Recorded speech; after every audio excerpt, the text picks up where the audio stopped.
Well, he said good work. I can understand that much Spanish. Bien trabajo. That's good work. I didn't know you were such a bilingual. Oh yes. I thought you were just an English-speaking analyst. I'm one of those guys that choose to understand when I want. You know, that's what it is. All right. I used to ignore David Concepcion a lot, but I understood what he was saying. Well, let me just say this, Joe. Bien trabajo. Okay. Yeah.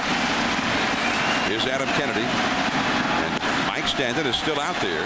Well, I think Stanton's there because of Kennedy. Kennedy has swung the bat well, and I think he's Stanton's guy. He's a left-handed hitter, and he wants Stanton.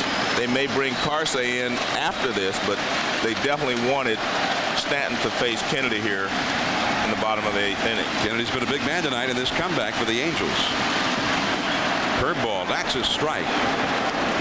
Kennedy singled leading off the 3rd, stole a base and scored a run. He homered in the 4th and hit a sacrifice fly in the 6th, so he's had a hand in 3 of the Angels' 6 runs. See, Stanton has thrown 32 pitches, and he is the only left-hander available to Joe Torre. Not just today, but tomorrow as well. Yeah. And if there's a game 5, then also. Well, not just the fact that he's throwing so many pitches today, there's no way he could pitch tomorrow. Well, I shouldn't say that, because it could be do or die. You pitch everyone. Joe Torre, and it so often in October baseball, last year even into November, the difference between the Yankees and other teams was the bullpen. Exactly. And Stanton has been so reliable, and one of the best ever coming out of the bullpen in October, overshadowed by his teammate Rivera.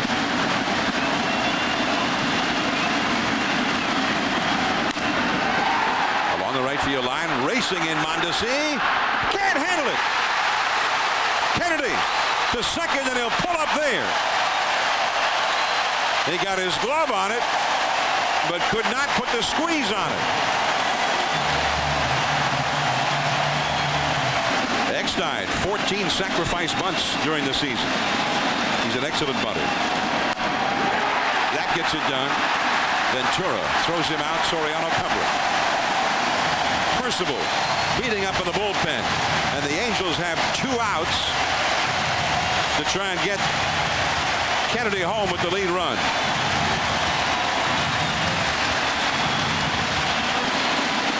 Kennedy, the possible go-ahead run at third base. Erstad trying to get him home.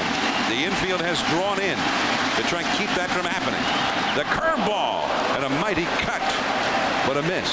Well, remember, Mike Scioscia likes to use a squeeze. I don't think he'll do it with Erstad, but he does like the squeeze in late innings. And this is a beautiful pitch. This is the curveball that he tried to throw to Spezio when he was trying to finish off the inning in the 7th inning, and he wasn't able to get it over the plate. Did that surprise you that he swung at a first pitch curveball? No. I think you go up there. He went up there to hit the ball hard someplace. He thought he could hit it, but it was a good pitch from Stanton. You have the infield in. If you can hit the ball hard, they're not going to be able to have much range and move around to grab it. 1 ball, 1 strike. Trying to get him to hit the ball on the ground. Yeah, but I think the problem here is I think you just have to go after Erstad and not try to get him to hit the ball on the ground. You can strike him out up with fastballs up and out over the plate. So I think you have to try to get to that point. Try to get 2 strikes on him and then try to strike him out with a fastball up and away. Because just getting him to hit it on the ground is not necessarily going to save you, because, again, the infield is in and they do not have any range. A foul on the fastball into the seats. And if you can throw the fastball, that same fastball up and out over the plate, up and away from him a little bit, you can get the strikeout. The target's down. You see he gets the ball away, but if you get that ball up a little bit, you can strike him out. Well, a strikeout would be the ideal scenario for the Yankees. That's what he has to go for. Again, if you let him hit the ball, you let him put the ball in play, you're not sure what could happen here with the infield in. Carsey up in the bullpen. Curveball, base hit! And the Angels go ahead. Erstad to second. and he'll pull up there.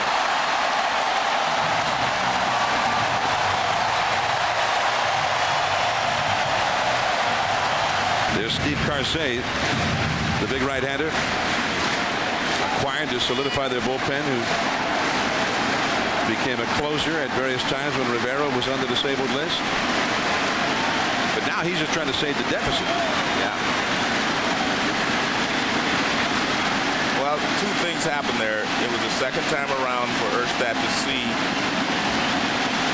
Stanton, and I think that made a little difference. But we'll look at the pitch sequence when we get a chance. Here's Tim Salmon.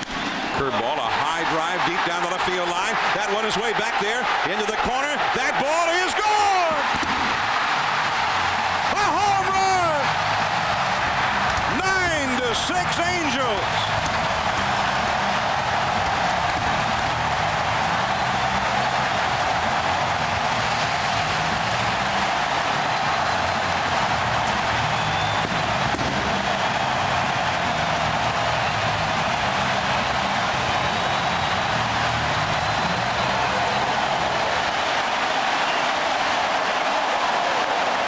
It's hard for me not to think, John, that this is kind of what the Yankees have done to people. I mean, they'd have a lead in Yankee Stadium, and they never could hold it. The Yankees would come back, catch you, and pass you. Garrett Anderson, Soriano, and at long last, out number 2. Troy Gloss backs away from a fastball. The Angels in this series have scored 22 runs now against the Yankees.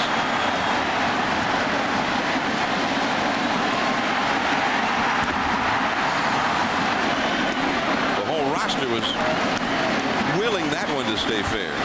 Now, you know, everyone knew coming into this series that the Yankees starting pitchers were not as strong as they had been in the past. Some had been injured and other reasons. But you also knew the Yankees could score a lot of runs. Drills one foul. So you always figured, well, if the Yankees can score a lot of runs, their pitching staff, their starting pitchers will be hold it long enough for the bullpen to win it. And that's been the formula for the Yankees. But guess what? The starting pitching has not been able to give Joe Torre what it's given him in the past. Yeah, it's always the beleaguered bullpen, right, that starts to crumble. Thank you. Wish I'd have said that. Well, you did say it. No, I can't take credit for that. Mondesi, and the inning is over. Gloss retired. But the Anaheim Angels with 3 runs, and Tim Salmon, who's been with the Angels longer than any other current player since 1992, he gets the big 2-run homer to give Percival a 3-run cushion. Percival on his way in through the left field gate.